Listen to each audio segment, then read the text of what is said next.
Good morning, everyone. Hearing will please come to order.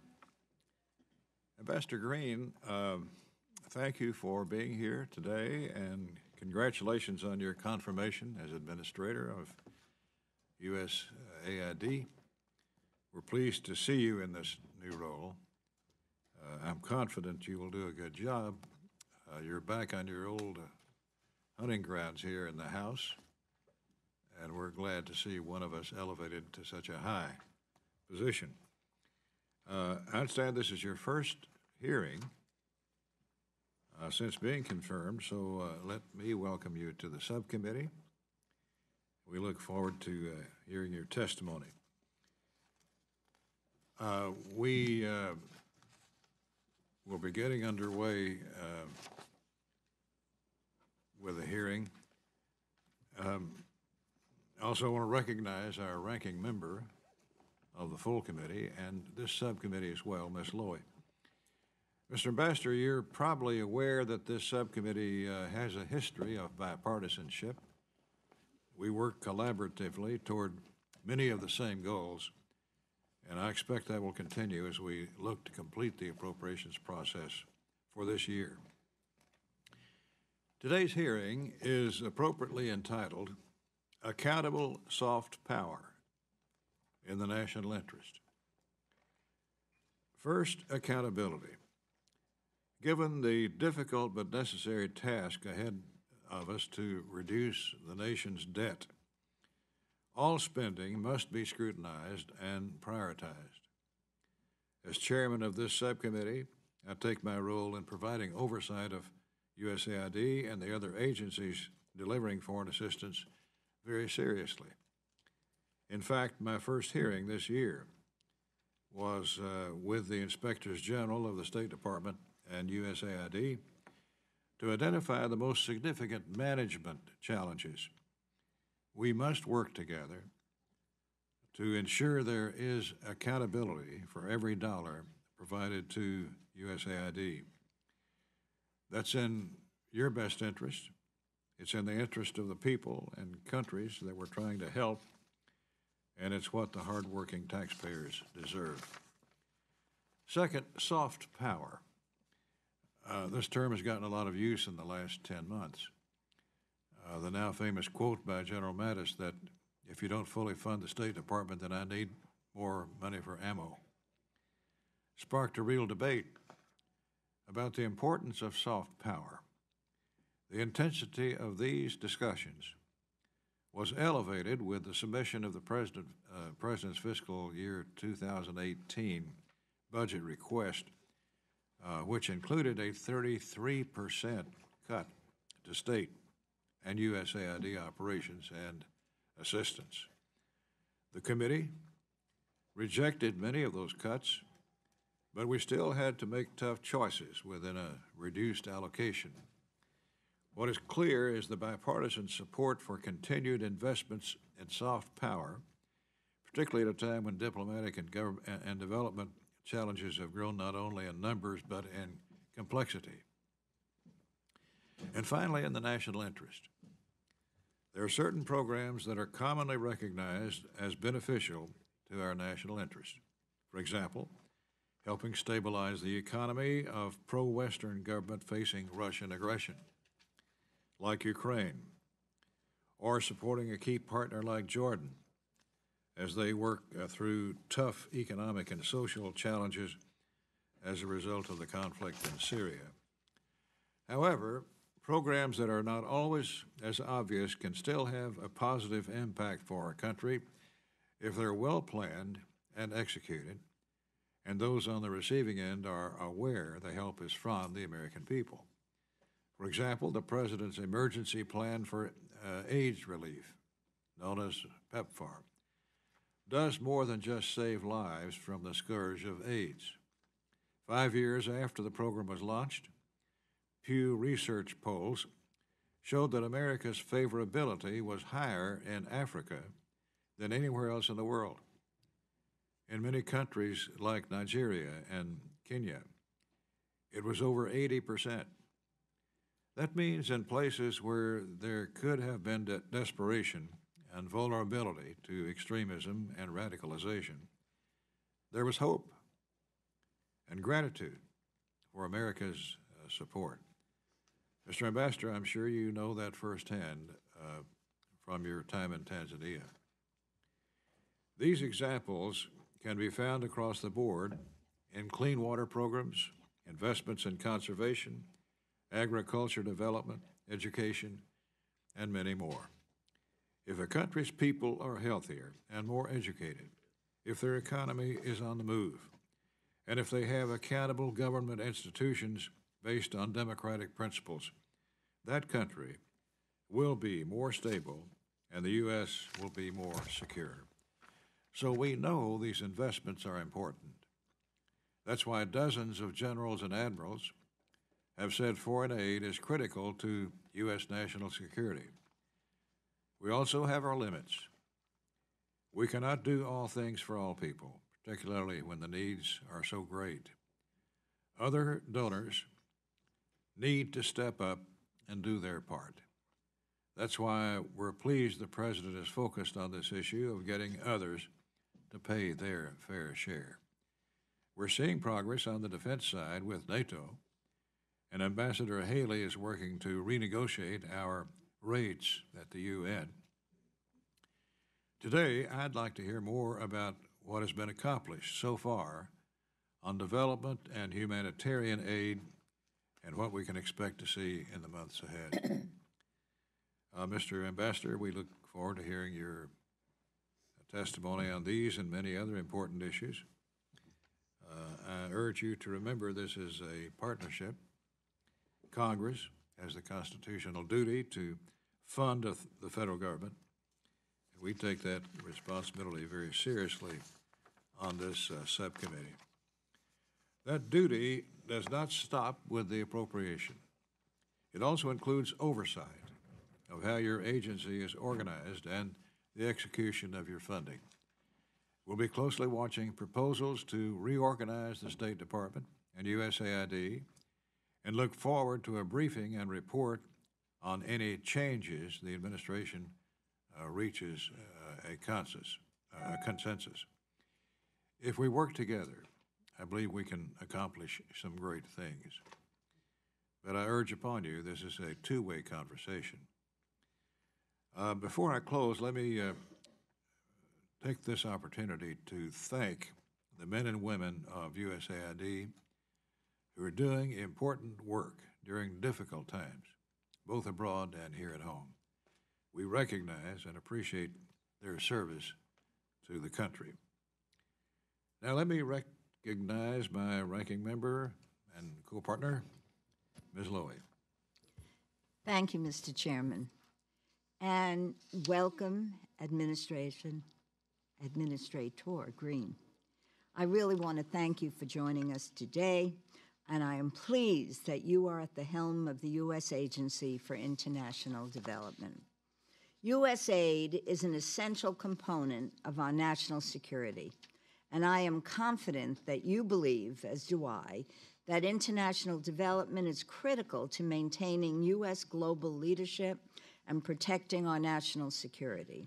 I was happy to hear you say last month that, quote, America is and will remain the world's leading humanitarian donor. But I do remain confused about how you intend to do more with less, especially if the less you speak of is the President's proposed fiscal year 2018 budget. As you are aware, it included the complete elimination of food aid, family planning programs, development assistance, and climate change initiatives. While U.S. aid should always look for more efficient ways to spend taxpayer dollars, you must agree that these cuts would make U.S. citizens less safe, betray American values, and fail to advance U.S. international interests. For example, if we are looking to do more with less, we should prioritize, not end, partnerships with multilaterals as they propel our dollars further toward meeting shared goals. I'm hopeful the Senate and the House will work together to pass an FY18 state and foreign operations appropriations bill to maintain U.S. global leadership on humanitarian and development assistance, and that you and Secretary Tillerson will effectively utilize the funds we appropriate as intended to advance our international objectives. I'm increasingly concerned by rumors regarding the reorganization process occurring at the State Department and USAID, which is now being reviewed by the Office of Management and Budget. I want to make it very clear, there is always room for improvement, but arbitrary funding cuts should not drive a reorganization to, number one, reduce staffing positions, two, cut valuable programs, and three, walk away from international agreements and treaties. You should instead take a hard look at what you do best, what you don't, how to improve in the latter areas, yet despite repeated requests for more information, my staff and I have thus far not seen, with the exception of the President's 30% cut to the budget, any concrete proposals beyond, quote, streamlining our policies, maximizing our foreign assistance. As Chairman Rogers and I outlined in a letter to OMB Director Mulvaney earlier this fall, congressional agreement is necessary for long-term sustainable reform at state and USAID to be successful. I am hopeful that you will shed some light today on the proposals provided to OMB from USAID and how these recommendations would help rather than hinder our foreign policy goals. Desperate conditions in the world's weak, failing, and failed states drive hopeless individuals away from their homes and into violent extremism and poverty. Through U.S. international development efforts, we're able to combat terrorism, prevent global pandemics, provide economic opportunities, bolstering U.S. national security, and preventing our men and women in uniform from being put in harm's way. But it is imperative that we do not forget U.S. foreign assistance is one of the best examples of American values and, quite simply, the right thing to do. So I want to thank you. I have great confidence in your ability and your vision. Thank you so much for joining us today, and I look forward to your testimony. Ambassador Green, we look forward to your testimony. If you would try to keep your comments within 5 minutes to give us more time for questions, that would be appreciated. Thank you for being here. You're recognized. Great, thank you. Thank you, Mr. Chairman, Ranking Member Lowy, and members of the subcommittee, many of whom I serve with. It's good to see all of you again. As former foreign policy and defense leaders have often said, and as was cited in the opening remarks, in a world as complex as ours, with our national security under greater threat than perhaps ever before, we need to be able to deploy the entirety of our statecraft toolbox. This must include our most sophisticated development and humanitarian tools. At USAID, we embrace this mission. One sign of this is our close working relationship with DoD. We currently have 26 staff serving with America's military men and women in our combatant commands and the Pentagon. DoD, in turn, has assigned 16 officers and representatives to work alongside our staff in supporting development priorities. In response to the recent disasters in Latin America and the Caribbean, DoD supported our disaster assistance response teams. In Syria, our stabilization and humanitarian experts are working hand in glove with DoD and state to help stabilize Raqqa and to allow for the safe return of displaced families. But beyond this formal collaboration, our skills and expertise in humanitarian operations and international development help our nation respond to, counter, and prevent a long list of ever-growing threats. Our development initiatives address conditions which, left unchecked, can lead to the kind of frustration and despair that transnational criminal organizations and terrorist groups often try to exploit. Furthermore, USAID's work responds to the challenges often arising from displacement of families and communities. We counter the conditions that often drive mass migration, including into the U.S. Third, we help strategic allies respond to the burdens of hosting displaced families. We also work to repair the fabric of countries and communities torn apart by conflict and war in ways that hopefully will solidify military success. In particular, we know helping the most vulnerable and most targeted has to be a big part of this strategy. When religious and ethnic minorities are attacked, such as Christians and other minorities in Iraq, we rally local and international civil society and the private sector to join us. We don't have all the answers to such complex problems. That's why, in the case of Iraq, as many of you know, I am able to announce that we have issued a broad agency announcement. This is a process to gather innovative ideas from the public, including the affected communities themselves, on ways to support the safe and voluntary return of internally displaced persons in Nineveh. There are also concrete ways beyond our development role which contribute to national security.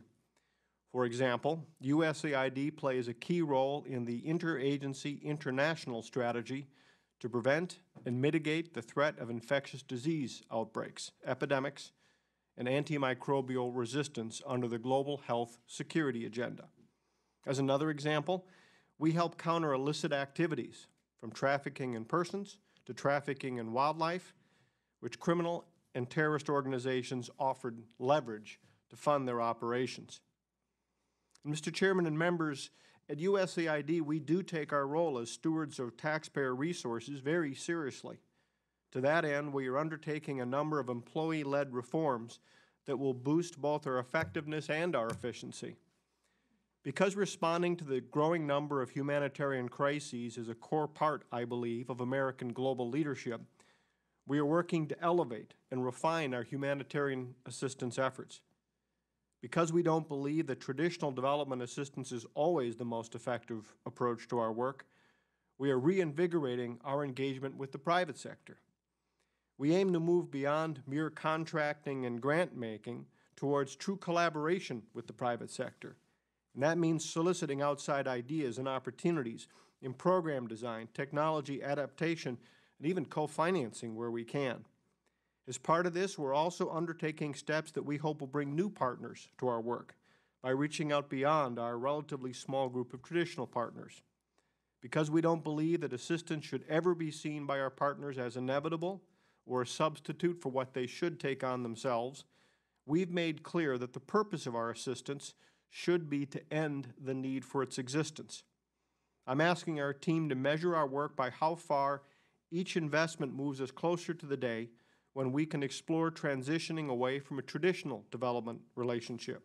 We would not walk away from our work or our prior investments, but seek to forge a new bilateral partnership that serves the strategic interests of both countries.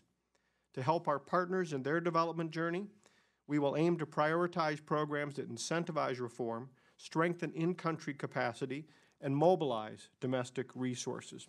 In conclusion, Mr. Chairman, while our nation is facing many challenges, as you have laid out, you can be confident that the men and women of USAID are providing many of the programs and tools that will indeed make our country stronger, safer, and more prosperous in the years ahead. And we are doing so while embracing our role as good stewards of taxpayer resources. The resources generously provided through this subcommittee from the generosity of the American people. Mr. Chairman, thank you, and I welcome your questions. Thank you, Mr. Ambassador. We need to remind ourselves from time to time that this country does have a strong conscience, and you represent the agency worldwide that expresses that sentiment. I recently led a group of our members on a trip to Ukraine and Georgia.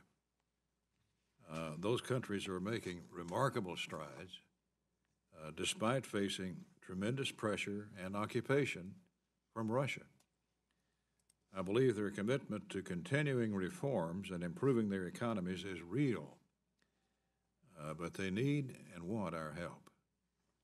In Georgia, where 2 entire provinces are now occupied by the Russians, we looked at a USAID program on the administrative boundary line that's helping to counter Russian influence by assisting families that were displaced from South Ossetia.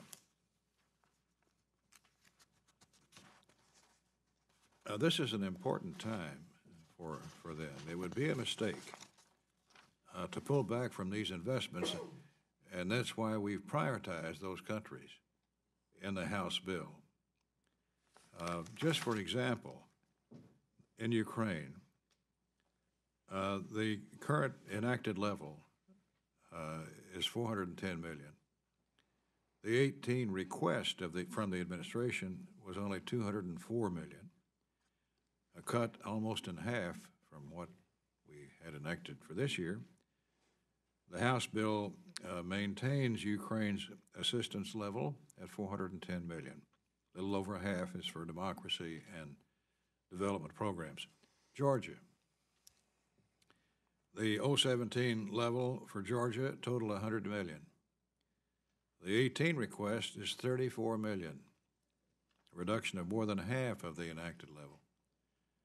The 018 House bill maintains Georgia's assistance level at $100 million, slightly over half for democracy and development programs.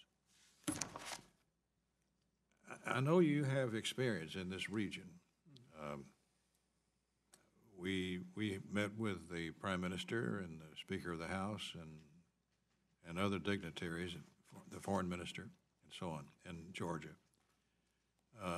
I was very impressed. Here's a country, a small country, poor country, extremely poor, boundaried on the north by Russia, on the south by Azerbaijan and Armenia and Turkey, and then the Black and Caspian Seas on either end. It's not a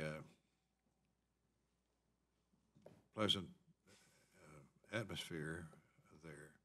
What can you tell us about how USAID will support efforts to counter Russia and your views on this region as a priority for our assistance?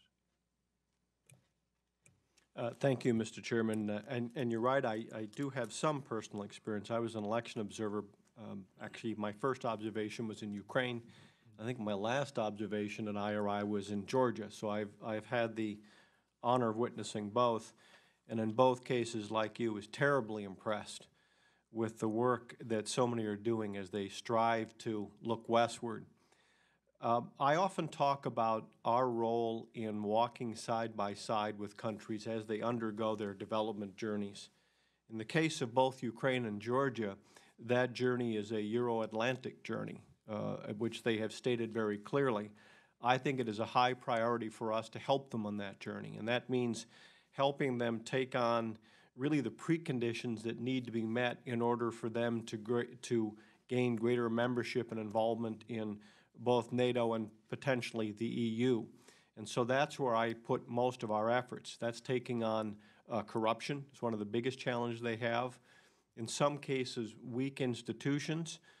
But a third one that is not simply USAID, but involves all of the U.S. government, is energy independence. That's perhaps one of the greatest barriers that they face.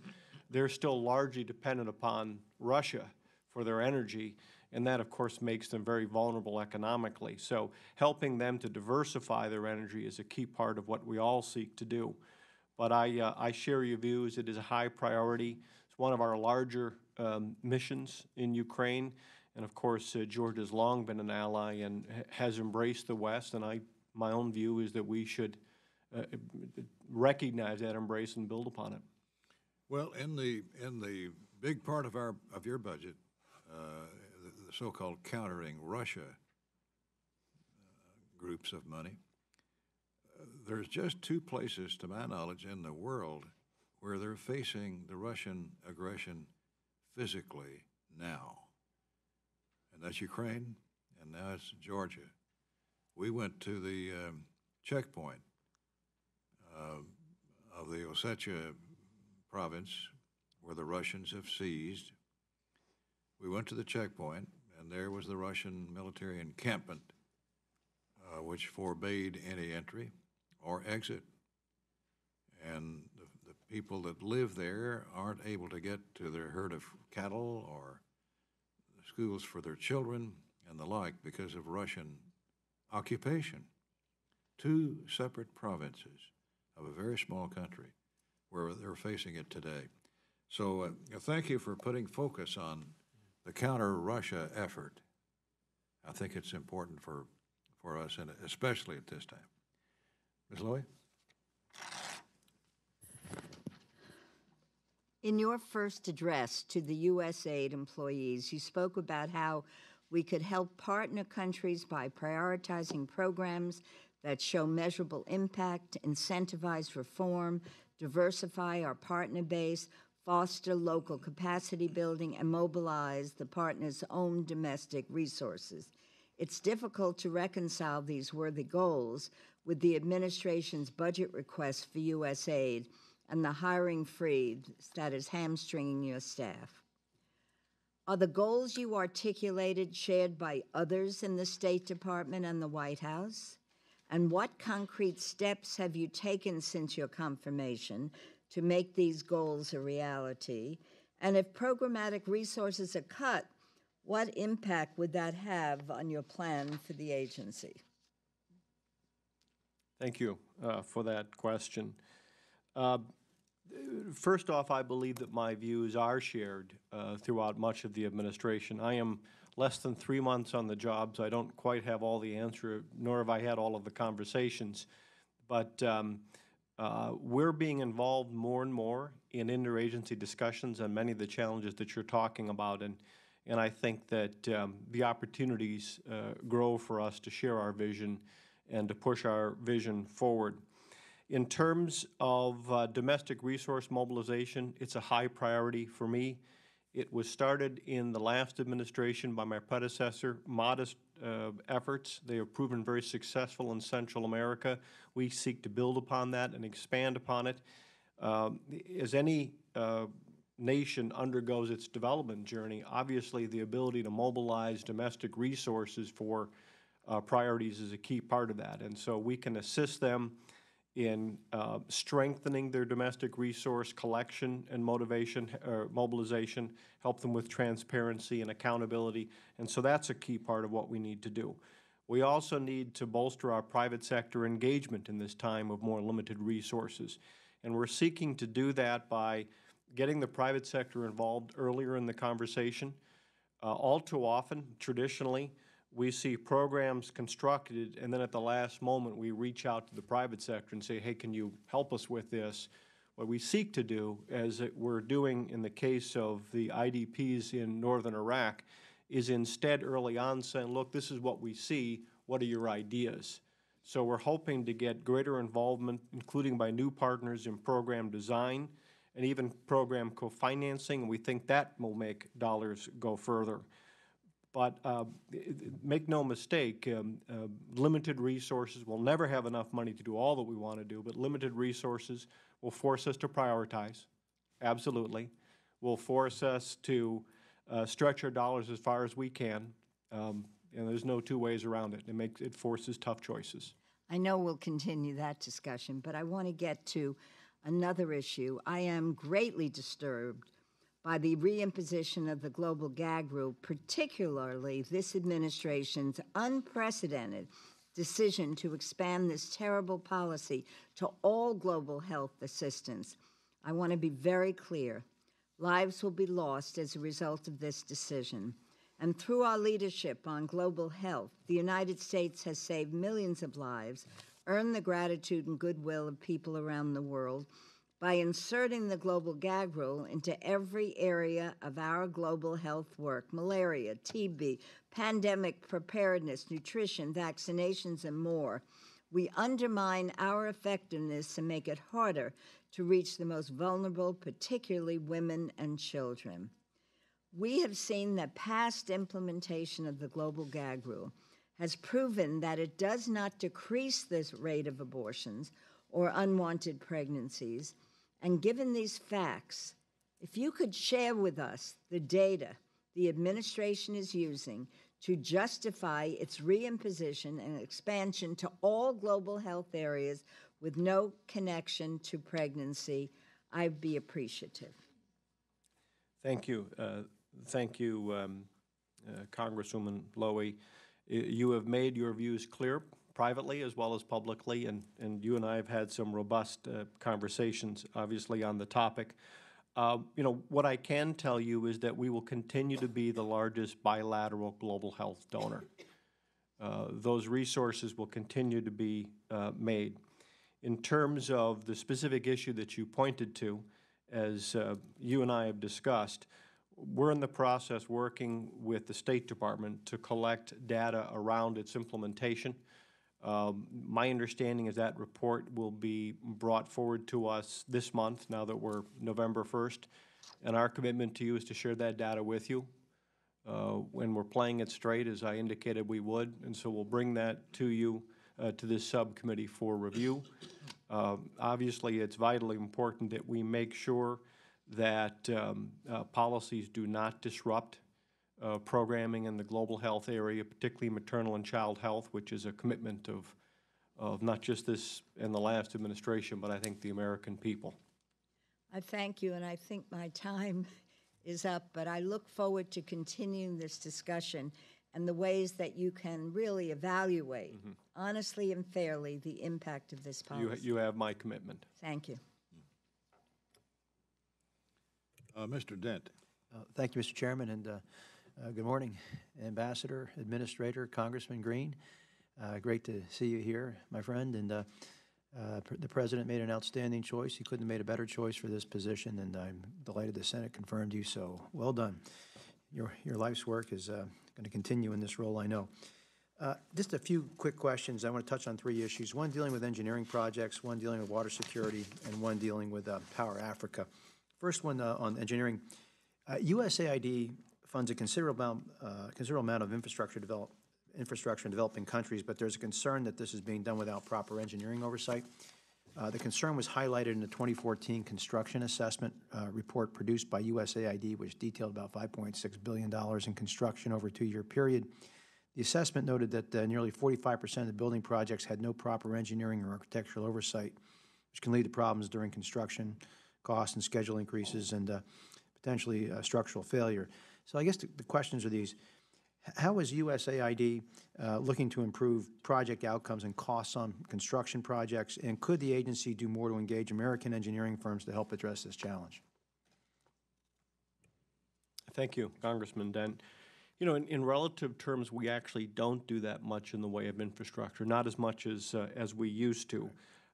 We, though, take what we do very seriously.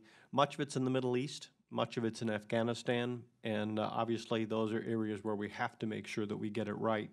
We recently renewed a memorandum of understanding with the Army Corps of Engineers, and to make sure that we're doing this correctly, that we have sufficient oversight in place.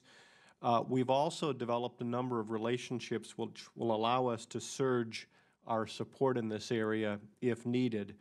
But I will make sure to go back and double check. I have not seen the 2014 report myself, but I'll take a personal look at it and make sure that we continue to have appropriate controls in place and oversight. I'd appreciate that. Thank you, Ambassador. Also, on water security, as you know, a lack of safe drinking water makes people desperate, and desperate people do desperate things, and water scarcity is known as a threat multiplier in Syria, Yemen, and likely elsewhere. Many infectious diseases, Ebola, cholera, are also caused or exacerbated by by unsafe drinking water and poor sanitation facilities. What more will USAID do under your leadership to get ahead of water-related security threats, be they conflict, disease, or famine due to water scarcity? Thank you for the question, and a good and important question. I think water security and clean water generally is, I think, sort of increasing in our awareness. I'm not sure that in the past we necessarily had a full appreciation for how important it is to every other aspect of what we do. In terms of the global water security, we have appointed a global water security coordinator to our programming, which is part of our commitment to this subcommittee and to Congress to make sure that we fully implement Water for the World, and we will do so. But this is an area, I think, where there's tremendous opportunity to partner and engage with the private sector. There are a number of NGOs and for-profit businesses that are exceptionally good in this area, and I think we can partner with them closely to accelerate what we're doing here. In addition, because of how closely this is related to the work that we do in food security and Feed the Future, we are looking for ways to make sure that that's better integrated so that we get maximum, optimum outcomes from both sectors. Thanks for that answer. Quickly to Power Africa, as you know, it's been a very successful initiative with an interagency focus. According to a 2017 annual report, Power Africa has mobilized more than $54 billion in commitments from about 140 public and private sector partners, demonstrating that this is a model that leverages U.S. investment, for a far greater impact. Will electricity access remain a development priority for the United States and sub-Saharan Africa? And can you tell the committee about the role you see for Power Africa in the Trump administration? Thank you. First, electrical access to affordable, available, reliable electricity is vitally important, not for its own sake, but for what it means in the ability to work with temperature-sensitive meds, obviously to process food. So it is vitally important in a number of ways. Yes, it will remain a priority. One thing that I'm doing personally is taking a look at our Power Africa program and seeing what it is that we can do to make it go even further and be even more effective. In so many parts of the African continent, the barrier to reliable, affordable energy are policies of the host country government, which are counterproductive. Sometimes it's artificially low tariff rates, which don't allow for sustainable projects. Sometimes it's lack of regulatory capacity. So I'm taking a close personal review to see if there are ways that we can accelerate and expand what we do. I think the Millennium Challenge Corporation's involvement in Power Africa and a number of places like Ghana, I think has shown how a compact which carefully incentivizes reforms can be very effective, and so we're going to look at that closely. Ms. Lee. Thank you very much. Thank you for this hearing. Good to see you, Ambassador. Good to see you. Along with Chairman Dent, we were in West Africa recently. We visited Ghana, Nigeria, Cote d'Ivoire, and Gambia. And I just have to say, everyone is very excited about your appointment and really glad to see you heading up really a very important agency. In May of this year, a Navy SEAL was killed. 2 other personnel were injured during an operation fighting al-Shabaab in Somalia. The recent horrific tragedy of 4 soldiers being ambushed and killed in Niger. And we understand that soft diplomacy really are linked to our national security. But for the life of me, I can't understand why, given what is taking place on the continent of Africa, why the president's proposed budget cuts, I think it's about $3 billion in aid to Africa, which includes programs such as global health, peacekeeping, emergency food relief.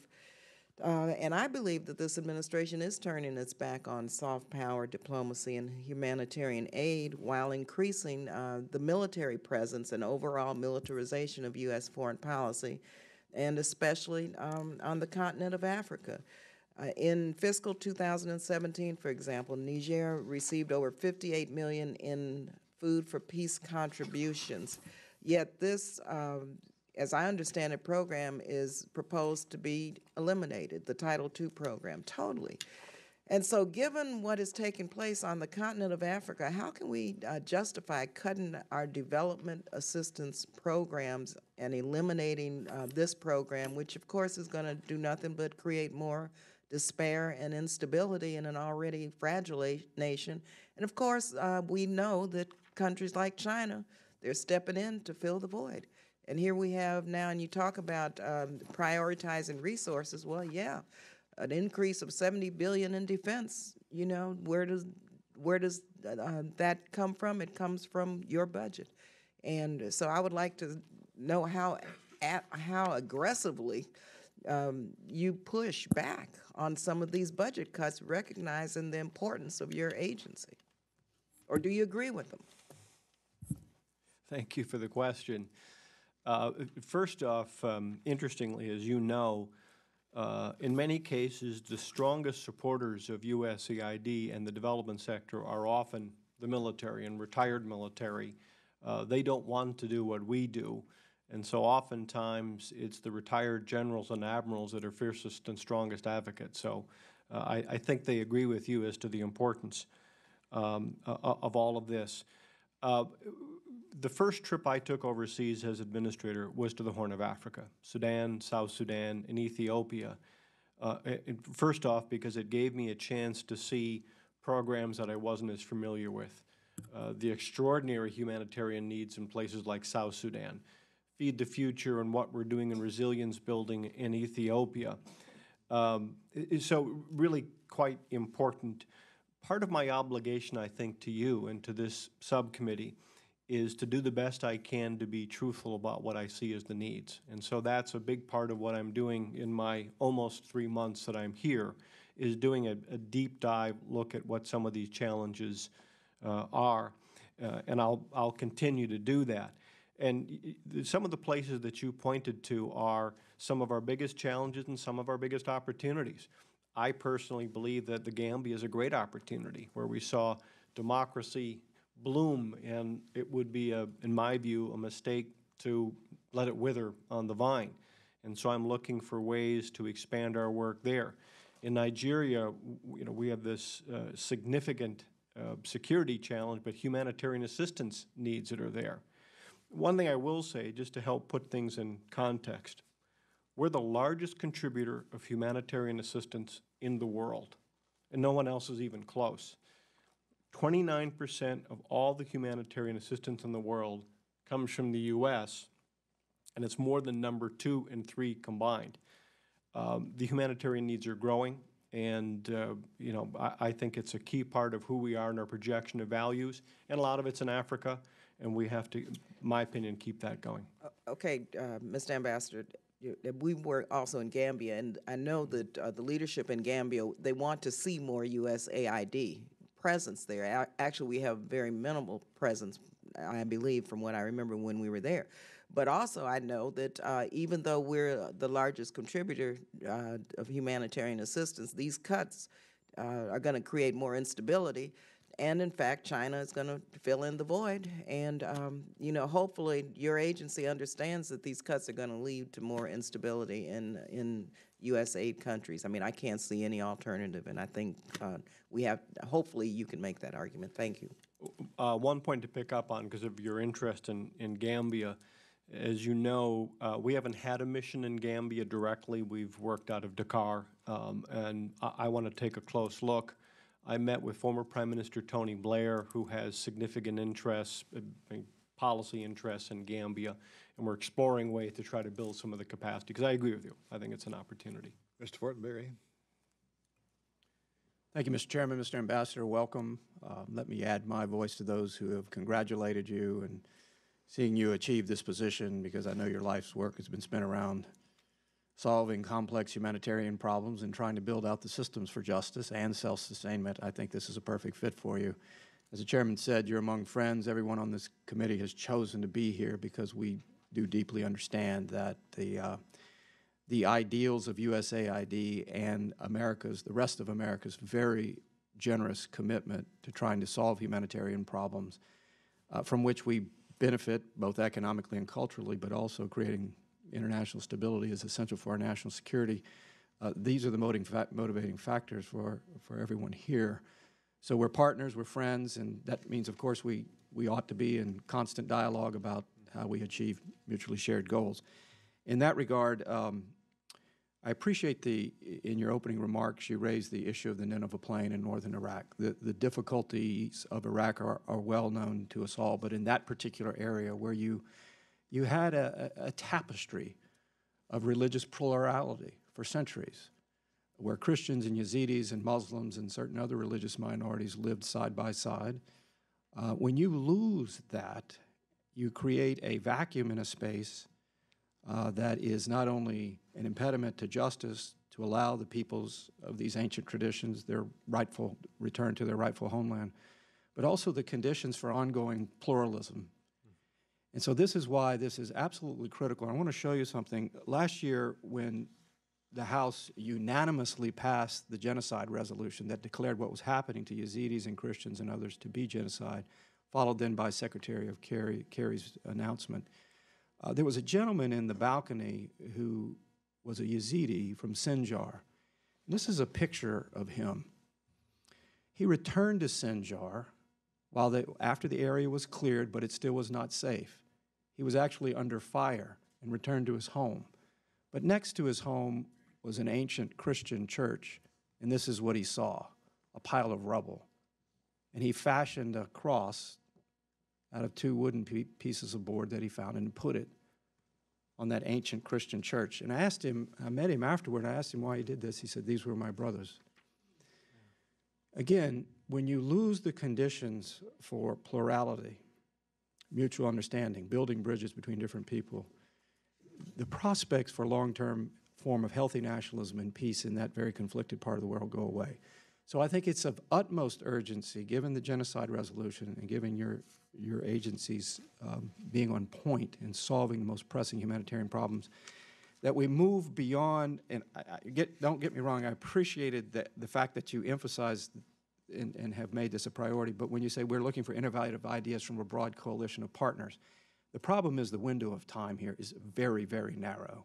There is an urgent crisis. You have millions of displaced people, Yazidis, Christians, others in Kurdistan, Lebanon, a few other places, who have a right to return. If there is resecuritization, the possibility of revitalization, then we can have the conditions for repatriation. I suggest that this is not a matter of a year. It's probably a matter of 3 to 6 months.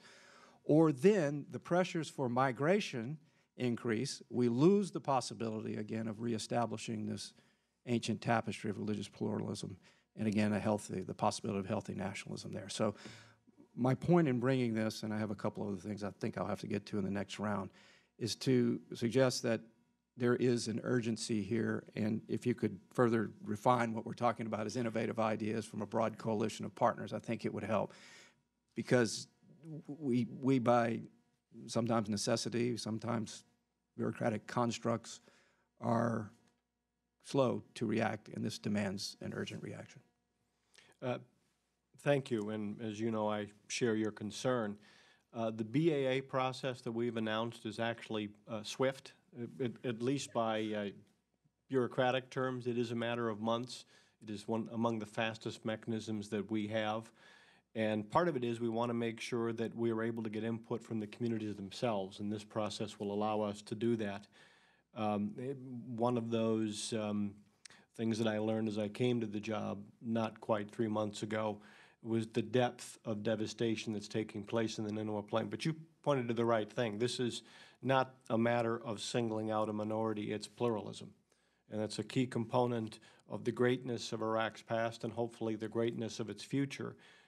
Marginalized community is a key part, a core value of USAID and a key part of our work and needs to continue to be. And in this case, we're focusing, as you've suggested, and doing our best to mobilize it.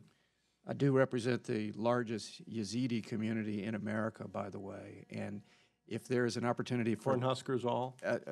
On their traditional flag, it's a yellow background with a big red, and I call it Husker red symbol on it, but I'm quite certain they would be very eager, very rapidly to plug into this process. Mr. Ruppersberger? First, Ambassador, I have a very good reputation, and all your past experiences, I hope, will do you well in this job. I want to talk about the Philippines. I know the President is traveling to Asia, and I think that's going to be one of his stops. There's been a really tough situation, a 5-month battle in the southern Philippines where literally I think ISIS almost took control. There was a bloody battles there, and I think the government took back the control. And I know we've committed resources to help the region. Now, can you talk about the USAID's role in the Philippines after the defeat of the extremist southern part of the country? And please talk about the recovery aid package and what lessons have we learned and can apply to make sure that we're using our resources correctly in that area and our funds.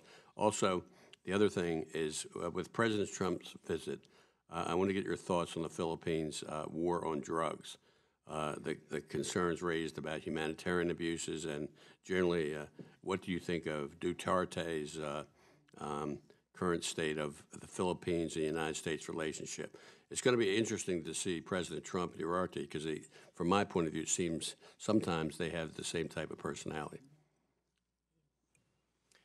Thank you, Congressman. I was in the Philippines about the week before Duterte took office. I was there to close out the MCC compact that was there, and I was struck by the enormous potential that is in the Philippines and the business community and working families all across the country, but also struck by just how big it is, 7,100 islands, and I think we've seen, sadly, how that's played out in terms of extremist elements and criminal elements in the southern part of that country, presenting tremendous problems. We're helping out with humanitarian assistance. One of the, I think, undertold stories near Mindanao are the size of the internally displaced communities that are there, what that's going to mean and how long that's going to take to sort of repair and provide services to. So that's something that we're taking a close look at to see how we can be helpful. I share your deep concerns about the extrajudicial killings. There's just no two ways about it, and we should be very direct on that. I share those concerns myself. But it is in our interest, as I know you agree, for there to be a stable, decent, vibrant economy and government in the Philippines. And so we are working with civil society there to build and strengthen its role, working to strengthen the rule of law, both law enforcement, but more significantly with the judiciary system, helping to strengthen there. And as you've noted, and it's really true in so many other parts of the world, hard power successes, if you will, really then lead to where we come in. And it's repairing, it's helping to rebuild, it's helping to strengthen, it's helping to counter some of the extremism and the elements that cause damage in the first place. So you know, there's so much potential with the Philippines, and they're obviously important to us. You know, there'll be a lot of work to do. You know, we do have a challenge with Duterte, or however you pronounce it. But I think as time goes on, because of the strong relationship that this country's had with the Philippines since World War II, I've noticed that his anti-U.S. rhetoric has slowed down. I think he tried to make friends with China, and he realized they're not the best friends to have. So we haven't heard as much lately. So I hope we can be successful. And I think, you know, what you do in your role can be a leverage to help our State Department and hopefully President Trump try to get the Philippine relationship under control. Yield back. Chairman Diaz-Balart. Thank you, Mr. Chairman. Ambassador, again, congratulations. I don't think that there has ever been anybody with more experience, more talent, and more common sense who knows the world and who also understands Congress, not only in this position, but frankly, that's for another conversation, Mr. Ambassador. But again, the President chose exceedingly wisely, so we're thrilled that you're here, Ambassador. Let me bring you closer to our hemisphere, Venezuela. You know, the political crisis there has now created a humanitarian crisis, and the Maduro regime has, in essence, assailed democratic institutions, free media, and really nearly all aspects of civil society in Venezuela. So as USAID's work in Venezuela focuses primarily on strengthening and defending these institutions, and So how have your programs, or are they evolving or adjusting to the increasingly grave and frankly, really dangerous situation for democracy and human rights activists on the ground in Venezuela? Thank you for the question. And as you know, I share your deep concern. I think it is a crisis, and I think that what happens in Venezuela affects the entire hemisphere. So it really does matter and affect our national interests. Currently, USAID is supporting 20 human rights groups, strengthening their capacity. But a big part of what we are doing, given how difficult and dangerous it is to be on the ground, we really don't right now have the capacity to work much on the ground. We're doing a lot of scenario planning and a lot of contingency planning and trying to mobilize the kinds of humanitarian assistance that can come in and make a difference, because the humanitarian catastrophe is occurring. It's happening before our eyes. Ambassador, one of the things that, and I don't necessarily want to highlight individuals or groups, but one of the things that I'm hoping that you're looking at is supporting, whether it's the families of political prisoners in Venezuela or, the youth and the student protesters who in many cases have gotten murdered in the streets, and other key members of the opposition in Venezuela. So I'm hoping that those are folks that hopefully you will be looking at as yes. your programs look at Venezuela. Let me now shift to Colombia. Chairman Rogers has been very, very strong about making sure that funds, U.S. taxpayer funds, don't go to, for example, members of a terrorist organization, the FARC, or that funds don't go to that are used if, in fact, the democratically elected government in Colombia start getting serious about controlling their narcotics production. But given that Santos' administration's peace deal with the FARC, how much of USAID's attention and programming, and specifically, and I don't know if, again, you don't have to answer this specifically right now, but regarding, for example, the Justice for Sustainable Peace or the inclusive services for the population affected by the arms conflict, also the reintegration and prevention of recruitment programs, is USAID, are you geared towards supporting those efforts? And if, for example, there would be a semi-collapse of that peace process or suffers setbacks, can these programs move forward independently and relatively unimpeded? Great questions. I've been to Colombia twice myself in the last 2 or 3 years, and what I was struck by most of all was the lack of connection between the central government and many of the rural areas. And in my view, that's led to some of the problems that we're seeing. So we are trying to foster that connection and trying to reinforce it. A good part of what we've been trying to do is to create strong licit alternatives to the illicit substances being produced, because that's a catastrophe and obviously a road in the wrong direction. In terms of some of the contingency planning you're talking about, we're always contingency planning. We're always talking to our partners and trying to monitor conditions on the ground. Colombia has enormous potential, and obviously there are still some lingering concerns. And obviously I can't speak for the chairman, but I do know that Chairman Rogers has been a steadfast supporter and leader on the issue of Colombia, and the subcommittee has been there, so we look forward to working with you. Thank you. I yield back, Mr. Chairman. I thank the gentleman. On that subject of Colombia, the coca production there is exploding since the agreement was signed and ratified. What can you say about that? A data point that I have is about 2 months ago, I had the chance to meet with the president of Costa Rica, and I just sort of in a social setting, and I asked him casually how things were going in Costa Rica, and he said, "Not well. We're seeing the worst coca flowing around that we have seen in many, many years." So that's obviously a terrible situation. Again, our role in this is trying to provide alternatives, strengthening alternatives, but there are deep concerns. And of course, the opportunities for fulfilling the hopes of the peace deal as you get closer and closer to the presidential elections get harder and harder to see fulfilled. So there are challenges to keep watching. Major problem for the U.S. We've got an unprecedented epidemic in the country on use of drugs, opioids especially. And practically all of the stuff coming into the U.S., essentially by the southwest border, is from Colombia. I love Colombia. I've been there as well many times.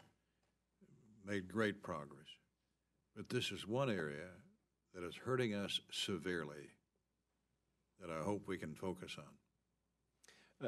Mr. Chairman, I guess what I can add is just last week I was down in Mexico City meeting with my mission directors from the Northern Triangle countries as well as the U.S. Embassy in Mexico and also business leaders to learn more about and to gauge the depth of the crime challenges, the narco crime challenges.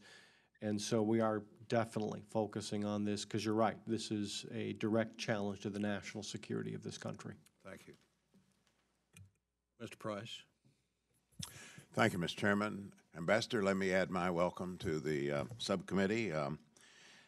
Earlier this year, I was delighted to hear of your appointment. I might even say relieved to hear of your appointment to the position you're holding, because we know you and we know your commitments, and we have a great deal of confidence in your leadership prospects. As ranking member of the House Democracy Partnership, HDP, you know very well that we've worked together in Georgia, in Ukraine, in Kenya, and Indonesia, and other countries where the struggle for democracy has generally been promising, but certainly needs support from our country. The International Republican Institute, which you headed, is a vital instrument in making that happen. And in that role, and before that as ambassador, you've shown your dedication to strengthening democratic capacities of governments around the world, improving the effectiveness of our assistance. Many people have expressed to you today our concern about the budget that early on came from President Trump. One of the most alarming aspects of that budget was the proposed cuts, deep cuts for the State Department and USAID funding. We're still hoping we will have a bipartisan budget agreement that'll let us enact bipartisan appropriations bills. But I do give the chairman and this subcommittee a good deal of credit already for working in a cooperative fashion to reject and correct some of the worst aspects of that budget, including cuts in areas like global health and governance. So that's what I'd like to turn to for my question, and that has to do with government support, which is an area of expertise and concern for you, and something that, of course, affects you and your agency directly. Governance is basic to everything else. If governance in a country fails, chances are everything fails. So I'd like to ask you two questions. In your view, what is the role of governance assistance and democracy capacity building activities at USAID? How specifically does that further U.S. national security? And what priority do you place on governance assistance going forward? It's of course, one of many areas of international assistance, and there's a competition for funds. And as we compete for funds, I wonder how we prioritize this assistance, and in particular, what kind of targeting we might need to do. As you know, HDP and IRI on various occasions have been in the situation of advocating against a premature termination of assistance. I mean, we all know that governance support is one of those areas that you cited where we hope eventually the support won't be needed. But there are a lot of dangers in prematurely cutting that off. In a budget-constrained environment, there are going to be needs to set priorities. So I wonder how you target governance assistance, and how do you deal with the possibility that targeting could risk leaving some countries in the lurch, graduating them, so to speak, from governance support prematurely. Thank you. As you know, a topic near and dear to my heart. As a general matter, part of what I hope to do in my time at USAID is to begin to develop those kinds of benchmarks and measurements that will help us understand better what country capacities are, governing capacities are, on a whole wide range of topics. And it's the topics that are the subject of many of our programs. I think what we need to do is to look for ways to better attack what those capacity flaws are and to prioritize strengthening them so that we help a country on that journey and we understand when it is appropriate to talk about a new kind of relationship. I think democratic governance is one of those areas that must be is a key part of measuring that. You're right. The investments that we make, precious resources, are not sustainable in the long run if they are not followed by citizen-responsive governance. And sometimes I have to remind people in the work that I do, it's not governance, it's democratic governance. Authoritarians are often pretty good at governance. They're just not much good at anything else or in line with the values that we all care about. So it is citizen-centered, citizen-responsive governance, and it, to me, needs to be an important part of our work. To go along with it, I think what we should do is be looking at things like domestic resource mobilization, the ability of countries to collect their resources in a transparent, equitable manner, also to have transparency in the allocation of resources so they have skin in the game. That would also help us take on what's another key part of responsive governance, and that's corruption. You know, we oftentimes do naming and shaming, and there is a place for that. I think it's also attacking the systems that lead to it so that we fix the flaws, help fix the flaws in the system. All of those things are important. You can count on me to try to find ways to prioritize it wherever I can, because I think it is a vital part of making sure that the investments that we make lead to sustainable results. Mr. Stewart? Thank you, Mr. Chairman, Ambassador, Congressman, et cetera. Mark, it's good to be with you. I often think on the time we spent together in Africa, and it was my first trip to Africa for my wife and I, and it's one of the defining moments in our service so far, and thank you for your leadership and service. And I'm going to set up a proposition for you, and I think this is an easy one, but I think it's one worth discussing, and it's more broad. It's much more broad than what we've discussed here so far. And you know I'm a former military guy. It's where I spend most of my time here in Congress. Not all of my time, obviously, but you know, on national security and issues regarding intel. And you know, as well as anyone in this room, I think you know as well as any admiral or general, because of your exposure, that the world is a dangerous place. It is chaotic, and it's getting more so, not less so. And the reality is the U.S. has to lead, and a lot of people resent that. A lot of people don't like it, but it's just the truth. We have to lead, and if we don't lead, then who in the world will? Or another question is China will, but they'll lead us in a very different direction. Vladimir Putin would love to be the world leader, but he'll lead us in a very different direction. And my point is this, Ambassador. We're told all the time that U.S. aid and humanitarian efforts often preclude the necessity for military intervention, and I think that's true. I don't think it's true as often as many people think. I mean, essentially the argument is, help us make butter or you're going to have to give us guns. And again, I think that's the case sometimes, but I don't think it's the case as often as a lot of people think for two reasons. One is primarily of geography, but the second is this, the scope of the problem. We can't feed the whole world. And if that's the criteria for precluding conflict, we're going to fail for that reason alone. And the second is, even if we could, we don't fix many of the problems that need conflict, but we can fix some of them. And so my question to you is this. If for the American people, there are examples, will you talk about the areas that you're working now that either have or that you hope will preclude the need or the necessity for military intervention or expanded military intervention? Help the American people understand why your work is so important for our national security. Thank you, Congressman. in some ways a philosophical question, but for us it's a very practical one. You're right. There are parts of the world, say Tunisia, where we're helping Tunisians to strengthen their governing institutions and to provide the kind of opportunity for their young people that is motivating and causes them to reinvest in institutions which will gird them against some of the extremist voices that are in the neighborhood. So that's an example. And could I elaborate on that and agree with you very quickly? I mean, 4 or 5 years ago, Tunisia was on the edge of a knife. Remember, we had the assault on our embassy there. And they could have gone the other way. And we didn't use military intervention. It was the soft power that made the difference in Tunisia. And the example I often point to is from my time as ambassador. 1998 embassy bombings, in some ways, one of the earliest signs of al-Qaeda was its attack upon the embassies in Dar es Salaam and Nairobi. 10 years after the 1998 bombing, I was ambassador. President George W. Bush arrived like he was a conquering hero. Streets were lined 10 deep. And President Bush was smart enough to say, look, this isn't about me at all.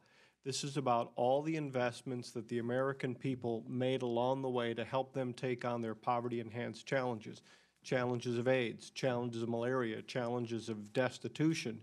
And what we did when we did those things is I think we encouraged the Tanzanian government to say, I think on their, they're on our side, so we're on their side. So I think these projections of our generosity and our technical assistance are vitally important for helping to shape the world.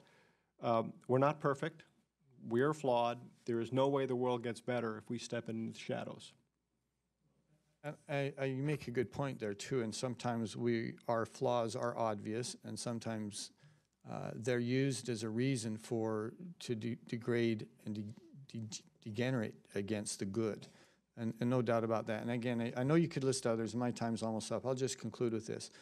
This idea, and I'm glad you mentioned Tunisia, but we could have listed others, but Tunisia was a place. I mean, we had Libya intervention with U.S. soldiers there at the time, there now. We obviously have on the other side Egypt and the Middle East, which is a very, very chaotic part of the world, a dangerous neighborhood. But in this one case, we were able to make a difference, and we did it without military intervention. And I remember meeting with the president of Tunisia and him begging us, will you please help us? And we did, and I'm grateful we did, and thankful for your work, and we want to support you. Thank you. Ms. Ming? Thank you, Mr. Chairman. Welcome, Administrator Green, and congratulations again. My question is about women. Women invest in the health and education of their families, which create more stable societies. An adolescent girl can't participate in basic education opportunities if she misses school due to lack of access to basic hygiene and sanitation needs. A woman fleeing a disaster still needs menstrual and reproductive health needs met if she is to focus on economic stability and the security of her own family. This is why menstrual hygiene management is so important. It enables women and girls to participate in education and the economy. Studies have shown that when girls don't have access to education, they're more likely to be recruited by militant terrorist groups. The proposed budget, though, calls for slashing water and sanitation hygiene, or the WASH program funding, which includes menstrual hygiene management. We can't empower women to change the future of their countries if they don't have the basics to stay in school or participate in the economy due to immediate concerns they may have about water and sanitation needs. How specifically is U.S. aid including menstrual hygiene management in its WASH program development on a broad scale? Thank you, Congresswoman, and I know you've been a very eloquent advocate for this topic. So a couple of ways. First, on the more specific, we include such items as part of our kits and disaster response. So it's a key part. It's a recognition of the importance of this in disaster cases. So we do that. We additionally work with NGOs and UN partners to make sure that such items and services are available as much as we can. In terms of the WASH program, we have already named, in fulfillment of our obligations to you and the subcommittee, we've already created the position of Global Water Coordinator to help oversee the planning that we do in fulfillment of the Water for the World requirements. I'll make sure that our staff consults with you, and so that we're working closely to make sure that it, again, fulfills the intentions of Congress. Just more broadly, nearly a quarter of the world's children live in conflict or disaster-stricken countries. How has U.S. aid been working to ensure children are protected from exploitation and violence in humanitarian settings? And in your opinion, how can U.S. aid increase focus on addressing challenges facing children and youth around the world? Challenging broad questions because the needs are so great. Let me respond to that a couple of ways. In terms of exploiting children, so it's a combination of law enforcement, awareness building, victim services and referral networks. All of those we do and we support. But secondly, you're pointing to what is probably the greatest realization since I've come to this position. My background was on the development side, and I worked on a number of our best-known development tools. I've been struck by the level of humanitarian need. I mean, I guess I really wasn't fully prepared for that. We have nearly 66 million displaced people in the world today, and I bring that up in this context because as I visited camps in Sudan and South Sudan, I was struck by how many of them are children. And in places like Darfur, they're born in those camps, and they're being raised in those camps, and how they are able to get basic nutritional services, basic educational services, health services. It's an enormous challenge for us, and somehow we have to meet, because if we fail to meet it, you wonder where those children are going to be 10 years from now, and how they're not going to fall prey to some of the worst influences. So it is something that it causes me to stay up at night. It struck me more than anything else. And in talking about budget cuts and priorities, will you commit to the empowerment of women and girls and protecting them in, like you mentioned, the increasing record numbers of people who have been born or fleeing because of these dire humanitarian situations? It's a key part of our programming and will continue to be. It is. It's something we try to take into account in all the programming we do. Thank you. I yield back. That concludes the first round of questions, comments. Mr. Ambassador, I know you're a busy man, but do you have time for us to do another round of questions if we keep it brief? Sounds great to me. The brief part sounds really good to me. Well, I tell you what, let's go for another round, and we'll hold the time limit to around 3 minutes rather than 5, to give members a chance to at least bring up some of their concerns. One of my big concerns is the legacy of USAID of being a poor manager, that the management of the agency is famous for struggling, poor planning, poor monitoring, lack of local capacity and qualified personnel, coordination with other agencies, and financial and information management. In fact, the Inspector General, who was our first witness before this subcommittee some time back, made a great point of mentioning top management challenges at USAID. Addressing those chronic problems would not only enhance USAID, but also the credibility and legitimacy of foreign assistance itself. What can you tell us about how you plan to remedy these chronic management problems identified by the IG? Thank you, Mr. Chairman. First, let me say that I enjoy a great working relationship with the OIG. We have met. She or her representative sits in our senior management meetings.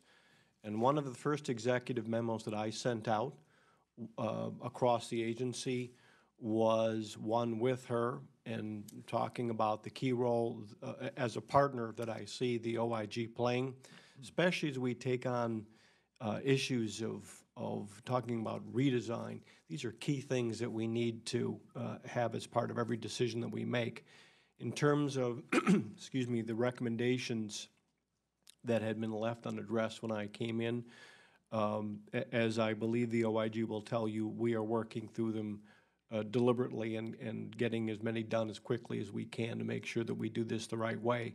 Again, I view the OIG as a key partner in our work. You know, we need to jointly take on concerns that are there, and so that is our commitment and will continue to be to this committee.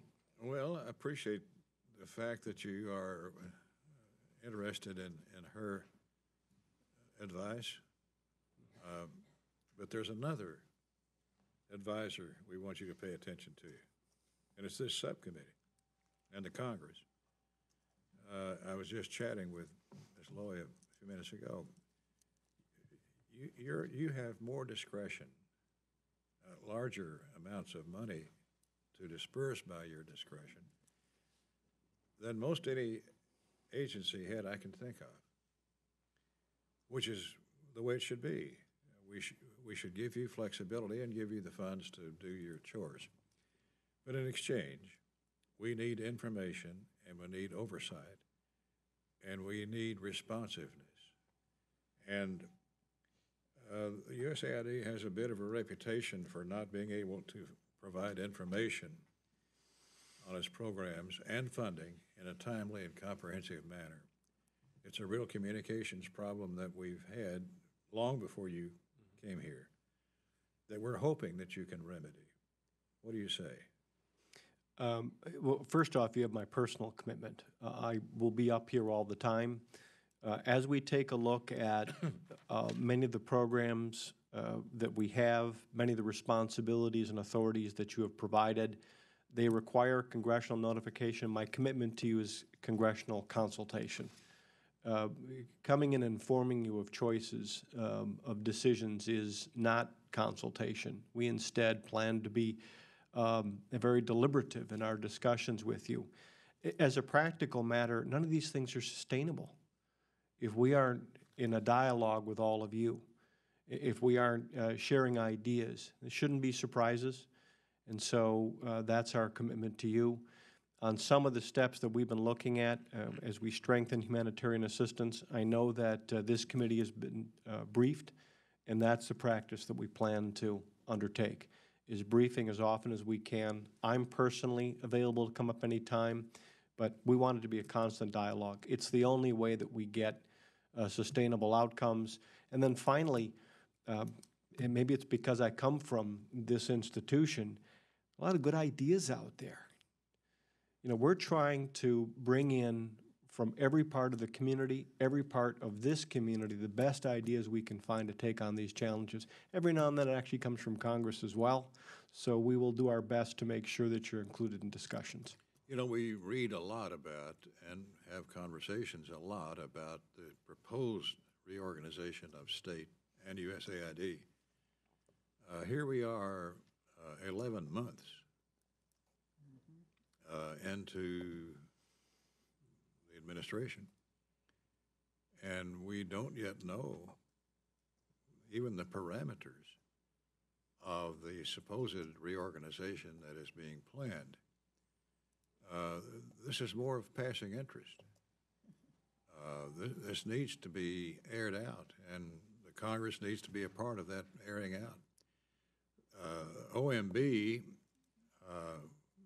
is reviewing the reorg, as I understand. Will you also commit to briefing this committee and submitting the report required by the 017 Omnibus before making any organizational changes?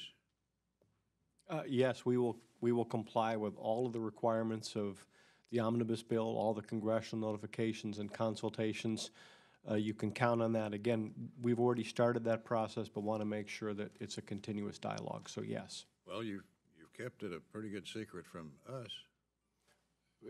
Well, in terms of briefings, we did brief your subcommittee staff in terms of a couple of measures that we're looking at, but the Redesign plan was submitted on September 12th. OMB has 180 days to look at it. In terms of what comes out the other side, to be honest, it's premature, but you will absolutely be consulted as we go. Thank you. Ms. Lowy. Okay. Following up on the chairman's questions, while Congress and the administration continue to grapple with the FY18 budget process, I remain very proud of what we accomplished together in the FY17 omnibus. Among other achievements, the bill provided adequate investments in our diplomatic and development programs. 3 quick questions. Can you explain the reports from implementers about funding being delayed or canceled, with the administration citing budget uncertainty?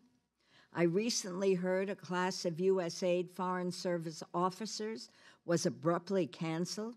Can you explain the reasoning for this? Will we be able to effectively implement USAID programs if we are unable to bring into the Foreign Service new talent? Congress has been alerted that the Development Innovation Ventures program was put on hold. Feed the Future priority countries were scaled back. Numerous education and health programs have been shortened or canceled altogether. Do I have your commitment that FY16 and 17 resources are being fully implemented according to the agreements reached with Congress? And I would just like to say, as you see, Mr. Ambassador, that you have a fan club in this committee. It's a very bipartisan committee. We all are focused on doing the best we can, and if there are recommended changes, we certainly can review them together. But what's happening now is unconscionable, it's inappropriate. I've been in the Congress a long time, and as a person who is really committed to these programs, who has seen the success of these programs, I understand that they all aren't as successful, and we have to evaluate them together. But it is now November. Please explain. Sure, thank you. First, in terms of the delays of funding, I've heard some of those reports. I'm concerned. We've looked into it. I suspect that a lot of this is due to how late in the year the omnibus bill was signed. It wasn't signed until May. I have actually sent out numerous communications all across the agency that money should be mobilized and should be fully implemented as intended by Congress. We will live up to all of the commitments that were made in that bill and with 16. So we will, in fact, program all those dollars. On a previous occasion, you had asked me about the $990 million in famine funding. That was fully obligated by the end of the fiscal year per our commitment to you. A fair bit of that actually committed up at UNGA in the pledges that we made. So we will absolutely live up to our obligations and make sure that we do that. I will continue to look into these reports, but again, and meet with your staff to go over specifics, but our understanding, a lot of that has been in the delay of the money reaching us. But absolutely, we have, throughout the agency, asked for full implementation. There's no intention on our part to hold back, none at all. I think it's important for the record to note that the money being held up is from FY 2016, not FY 2017. Look, in conclusion, I just want to say, I know your goals are similar to our goals. This is the 11th month, January, February, March. There's a real concern of who is going to be servicing these programs, who's going to stay, who's going to leave, and many outstanding people that you and I and all of us would love to see in these positions are moving on to other things because they don't know what's happening next. So I don't know if you have a closing comment on that issue, but I am extremely concerned. I've been working on these programs a long time. I have never experienced anything like this. Again, we'll be very happy to follow up with you on the $16. That's simply not what I have heard.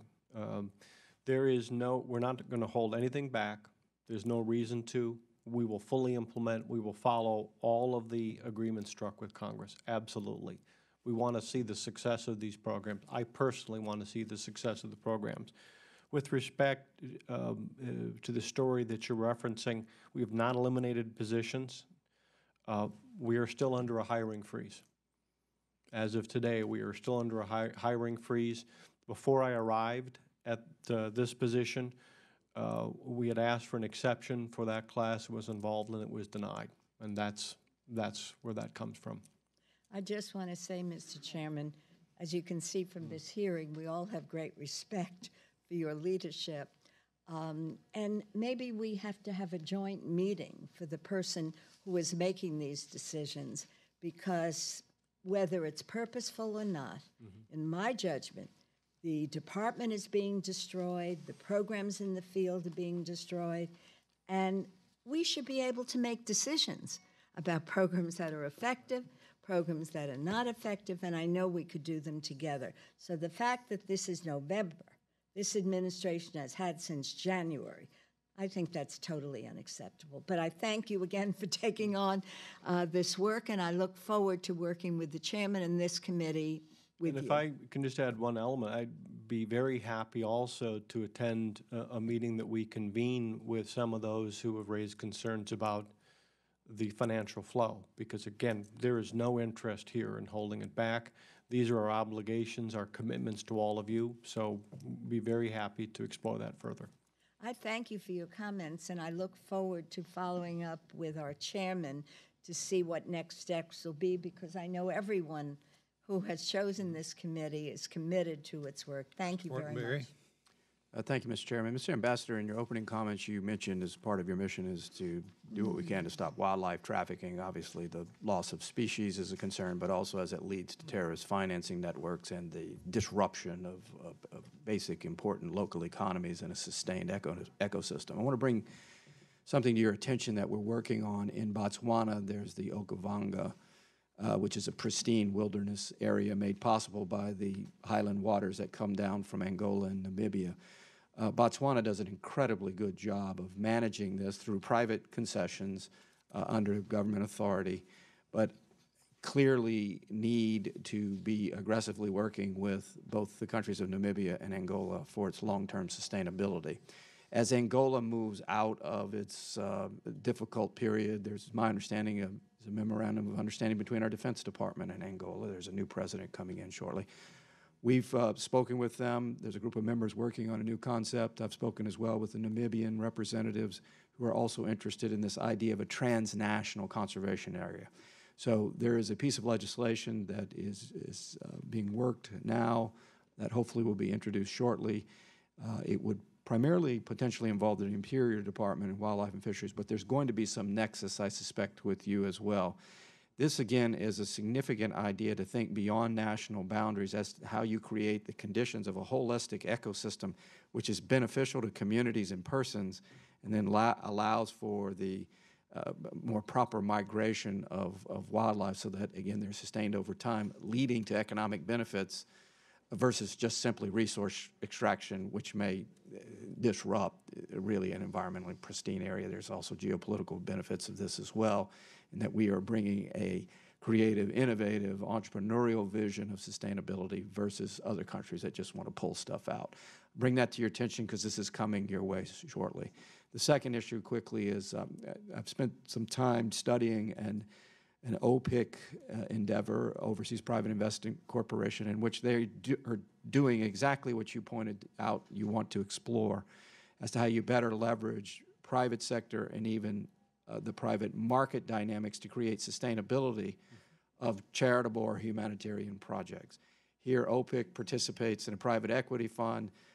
So does the Gates Foundation. So there are certain social metrics that are built into actually a private profit-making venture which returns the U.S. government money, but it's targeted to sustainable medical systems among the poor, cross-subsidized by the wealthy because they go to the same clinics because these clinics work. So we can have a longer discussion about that, but it's one of the more innovative things I've seen out there that actually makes us money, does not require troops to stand there and guard the facility in order for it to be successful, and is leveraging the best of the private market, even though it seems peculiar that the United States is indirectly involved in a private equity fund. Very quickly, I met with the Secretary of Interior last week, and we just began our conversations about some of the international conservation programs, which I think, A, are a great part of our heritage, but B, a skill set that we can help export. We can help build the capacity of other countries towards ecotourism and sustainable ecotourism. I'll take a look at the legislation, but I'm aware of some of the concepts, and really preserving those corridors are obviously key in a number of ways. Secondly, one of the things that I've also picked up since I've been on the job is I'm now a member of the board of OPIC by virtue of being administrator. I've had one board meeting. We've begun those discussions. I think that we need to make sure that our development finance institutions, including USAID's Development Credit Authority, are closely aligned. We need to deploy all of those tools in so many situations to make the dollars go further, but more significantly, to better access private capital. 80% of the money that's flowing from America to the developing world is commerce.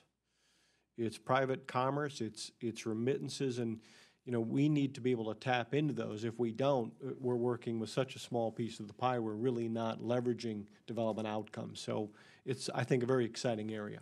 Ms. Lee? Thank you very much, Mr. Ambassador. Following up on Congresswoman Lowy's point about money being obligated, the $990 million in emergency funding for the famine relief, that money you confirmed has been completely obligated. Okay. Now, the fiscal 18 budget requested elimination of Title II food aid, which again didn't reflect quite a sustained response from this administration, given the ongoing famine crisis. We know now in Yemen, Somalia, South Sudan, northern Nigeria, these crises aren't going away. So by the elimination of the Title II food aid, I mean, I don't know what options there are given what you know indicated in terms of our commitment. Secondly, let me ask you about these new partnerships. Now, several years ago, we wrote into language into the bill, we want to report back on the utilization of minority and women-owned businesses. USAID has been one of the worst in the federal government in terms of making sure African-American, Latino, and Asian Pacific American businesses are part of the mix in terms of USAID operations. So I'd like you to look at that and send us a report on how you intend to use them and what's going on in this. And finally, just with regard to UNFPA, when the money was transferred, it was $32.5 million transferred from the International Organizations Bureau to USAID. Ambassador Haley came before us and said that all of the money would go to global health. And so I want to make sure that USAID is using this money for women and children, family, whatever global health now, however that's defined as it relates to USAID's mission. On the third point, I'll get back to you. I'll confirm that for you. In terms of what we're doing to bolster diversity, it's been a high priority of mine since the day I have arrived. I think it was my first executive message that went out was to reaffirm and expand diversity in the workplace and diversity in programming priorities, a key part. We've also expanded what we're doing with minority serving organizations in terms of not just business, but recruiting for our staff. We had a HBCU, Historically Black College and University, and they're part of the strategy, and yes. So we need an update on that. Yeah, and we're meeting with them and expanding to the Hispanic serving institutions as well. I also had the very enjoyable experience with Donald Payne Jr. of welcoming the class of the Donald Payne Senior Fellowships, and we're going to continue that program. So you have my commitment. We're going to continue to bolster it. We need to find the best talent we can, and if we're not tapping into those organizations and institutions and to the minority community, we're not going to get there. And secondly, it's a key part of our projection of American values around the world. Minority-owned businesses, 8A program. Absolutely. And all of that. Okay, and then finally on the famine, the cut of food aid, the elimination of the food aid program, how do you intend to sustain famine relief? And in fact, there's no money. So as you know, it didn't eliminate food aid. It simply put it all into the international disaster assistance accounts, but it is not as much as it was. You're absolutely correct, and it is a challenge. And it does create challenges. It does require choices. I will say one thing that we've begun to see, we are seeing more partners increase their share. Germany, Japan, the EU, Qatar, Saudi Arabia, but the needs are still outpacing the available resources. I want to just be honest with you. Thank you. Mr. Price? Thank you, Mr. Chairman. Ambassador, as our time is running out here, I want to flag one area for your response for the record, if I may. This is basic education, the support of basic education. That's been a major priority of this subcommittee, and you shouldn't conclude otherwise from the fact that it hasn't been directly discussed here this morning. And so I'm going to be submitting a question for you to respond to for the record, having to do with the nature of that commitment, what kind of priority you give it, the relationship to development potential in countries, the potential for countering radicalism, and so forth. We know how important it is, and I do want to get some information on the record as we write our future bills. What I want to give you a chance to respond to orally is what I take to be a major emphasis of your statement before us and your plans going forward, and that is the increasing use of public-private partnerships in our aid programs. We all know that that the flow of funds into developing countries has become more diversified. Not so much just development assistance anymore. It's supplemented by philanthropy, by remittances, by private investment, and so on. And so USAID's work is going to be increasingly to stimulate that kind of support and those partnerships. There is a converse proposition, though, and that is just as you need to stress the potential of seed money to leverage support and funding from other sources, I think it's also important for us to have an assessment of how the removal of seed money or the reduction of seed money potentially would have effects far beyond just the direct funds expended. I assume you would agree that's a peril as we consider foreign aid budgets. It's a promise and a peril. I wonder if you'd elaborate further on how you're going to, on your plans going forward in this area. We, of course, would welcome a submission for the record, but anything you want to say here as well. Thank you. Thanks for the question. And you're pointing at, I think, what is in some ways, the most significant development in development these days, and that's the ability to leverage catalytic investments in ways to produce development outcomes. It's been, again, I'm not quite 3 months on the job, but it's been one of the strongest and most rewarding lessons that I've learned. I was at the World Food Prize in Iowa a couple of weeks back, and the dialogues around it, and meeting with a number of the companies, Syngenta, with whom we unveiled a new partnership, Keurig Green Mountain, with whom we unveiled a new partnership, the work being done by a number of agribusinesses to help Africa take on the fall armyworm. There are all kinds of ways where USAID can use its convening power, its ability to lower risk and risk share, and also to provide some modest availability of credit. The outcomes are almost unlimited. But it is important that we coordinate those tools better than I think we've done in the past or really had the opportunity to do. But yeah, I think there are tremendous opportunities, and we're even seeing it in the humanitarian space. In the response to the outbreaks, Ebola in Guinea and West Africa, the number of private institutions and businesses that came forward as a response to some of the grand challenges that we issued showed remarkable success in development of new technologies that just mobilized our ability to respond. We just have to keep that going because of the nature of the challenges and the depth of the challenges that we face. Thank you. Mr. Ambassador, let me turn quickly and lastly here to Afghanistan. USAID has been investing resources in Afghanistan for a very long time now. There have been some accomplishments, but there's still a long way to go, and resources are finite. assistance levels to Afghanistan have been declining steadily, but we're still talking about a significant amount of money, $650 million in fiscal year 17. President Trump recently announced his administration's new South Asia strategy, and the committee recently received the updated civilian and diplomatic strategy for Afghanistan. In your opinion, what can we do to create a real and lasting impact in Afghanistan? Thank you, Mr. Chairman. Right now at USAID, we're in the process of developing our 4-year plan to align with the President's announced South Asia policy. And as you know, the pillars of that are security and governance and corruption, and that's what we're developing responses to, but also the humanitarian assistance side. Those Afghans who are returning from Pakistan and their integration and creation of economic community and community connectiveness, those will be key parts of it.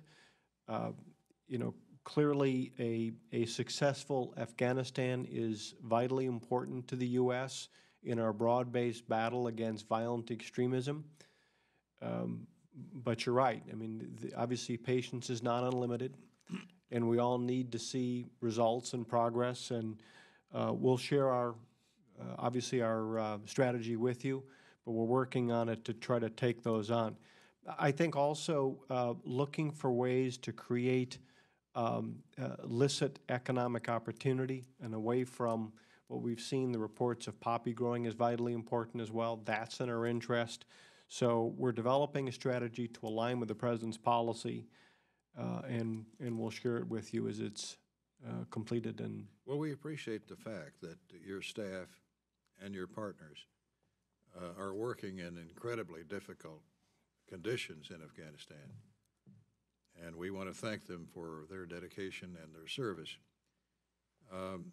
But operating in that conflict environment also makes it difficult to get eyes on projects that you have for the best possible oversight. How can you ensure, if you can, that U.S. funds are getting into the wrong hands? Thank you, Mr. Chairman, and it is, as you point to, a significant challenge. But it's a challenge not only on the ground, it's a challenge to the systems of USAID. We have developed a vetting system that we use to try to make sure that every last dollar goes to where it's intended and most importantly, doesn't go into the hands of the wrong people. We're able to use technology well, and we do have some people on the ground, but it is vitally important, and so we're spending a lot of time on it. It slows down for us, the responsiveness, but it is absolutely important, and you have our highest guarantee or assurance that we're going to focus on this because it goes to the integrity of USAID. Mr. Ambassador, we really appreciate your being here today. We've kept you longer than perhaps you had hoped, but we've covered a lot of good ground. We appreciate your testimony here today. More importantly, we appreciate your service to your country again. We're thrilled that you're where you are. We think that you're perfectly situated with your experience for this new assignment. So good luck to you. Count on this subcommittee as your friend and supporter, and we will try to give you what you need as best we can. So thank you for your service. You're the face of America to most of the rest of the world. You and your agency are present everywhere in a good sense. And so we wish you well in putting on the best face for this country abroad. Thank you, Mr. Ambassador. Thank you, Mr. Chairman. Thank you. Hearing's adjourned.